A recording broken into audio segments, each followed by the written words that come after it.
And you're about to see some of President Nixon's notes that have never before seen publicly before.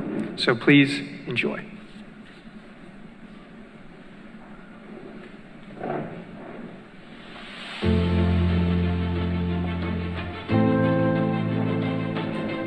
Shah Reza Pahlavi's long reign spanned 8 American presidential administrations.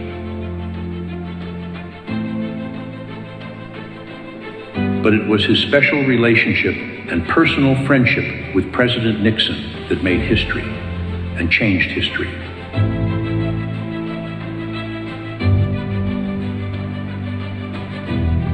The Vice President and the Second Lady met the Shah for the first time in Tehran in December 1953. In notes he made at the time, Nixon described the Shah's quiet dignity. He was impressed by his probing, astute questions.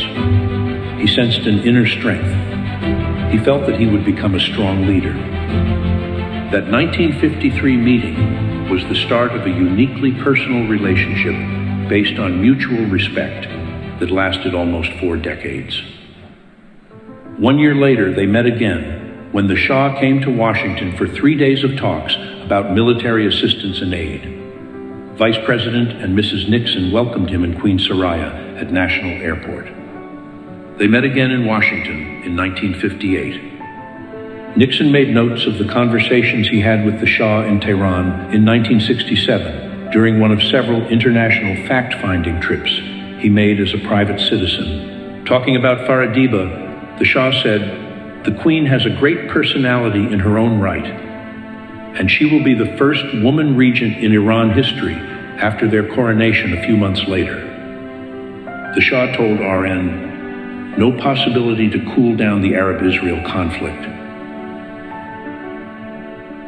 The Shah believes US gave him bad political advice and said, "I will decide what system works for my people." Nixon's seminal article, Asia After Vietnam, was published in Foreign Affairs in October, and his discussions with the Shah played an important role in developing what became the Nixon Doctrine. 2 years later, 2 days after his inauguration in January 1969, the new president received a letter from his old friend.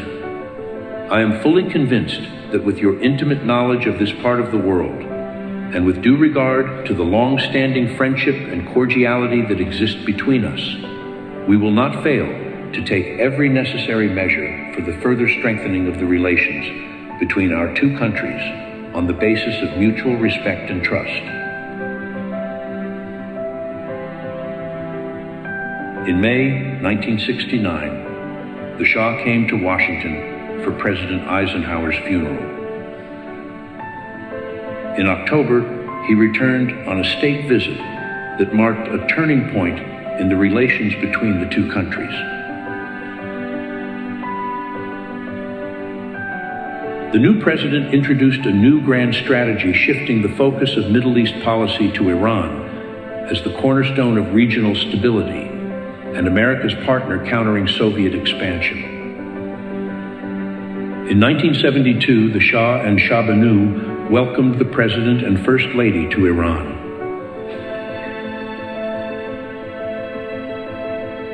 The friendship between Mrs. Nixon and the Empress deepened. This memorable visit has been described as the capstone event in the shift of U.S.-Persian Gulf policy, emphasizing Iranian primacy. At the White House in 1973, the warmth of the welcomes reflected the depth of the friendship.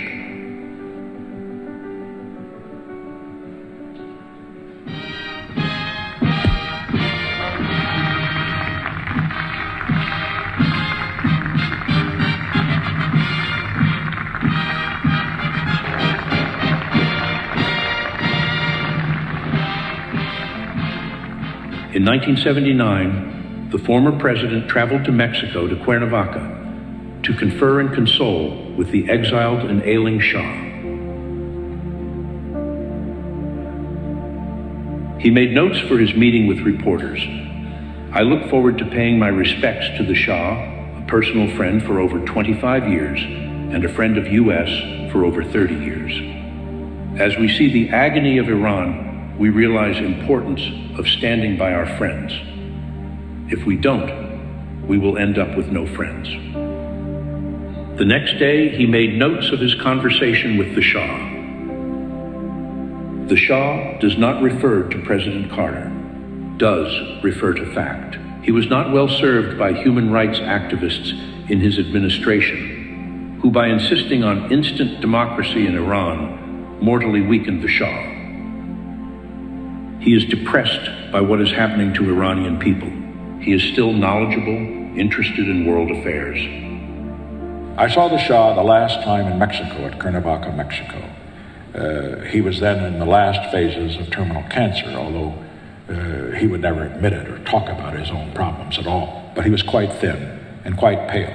But his head still as active and sharp as it had always been. He's a very intelligent, introspective man. What happened to the Shah, I think, could only be interpreted in that part of the world and other parts of the world as well, is that it is dangerous to be a friend of the United States, and it may pay to be an enemy. I think what we have to understand is that the Shah was the best friend of the United States in that area, in the whole Persian Gulf area, and it was Israel's only friend. The Shah, we must remember, in the 1973 war, furnished oil for our Mediterranean fleet when the other countries in the area had cut it off.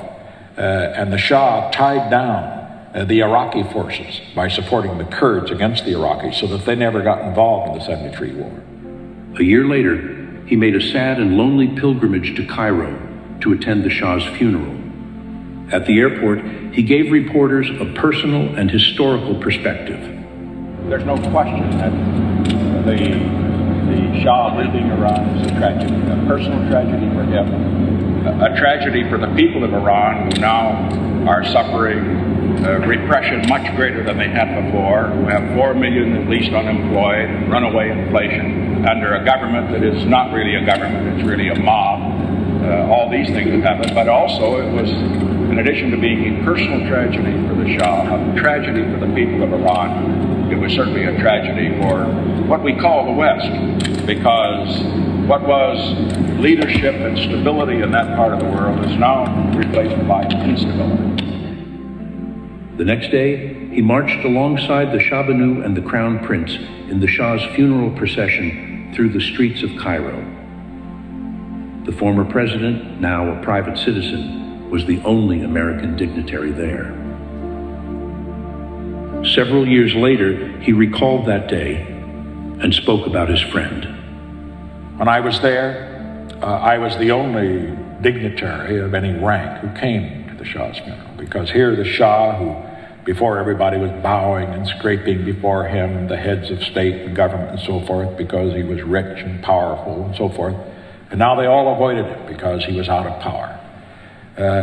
And I never forgot that as I was standing there in the big tent where all the VIPs, usually ambassadorial level, not head of state level, were standing, Sadat came walking in, resplendent in his uniform, general's uniform.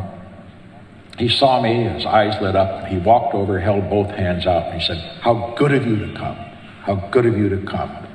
And I said, "Mr. President, it was very courageous of you to receive the Shah after virtually every other country did not grant him sanctuary." And he said, "Courageous, sir? It isn't courageous to stand up for a friend." Today, as events are unfolding in Iran and the Middle East, the long friendship and unique partnership between two remarkable men, Richard Nixon and Shah Mohammad-Reza Pahlavi, can provide an example of how true leadership can work to make a better and safer world. But more than instruction, they can be a source of vision and inspiration.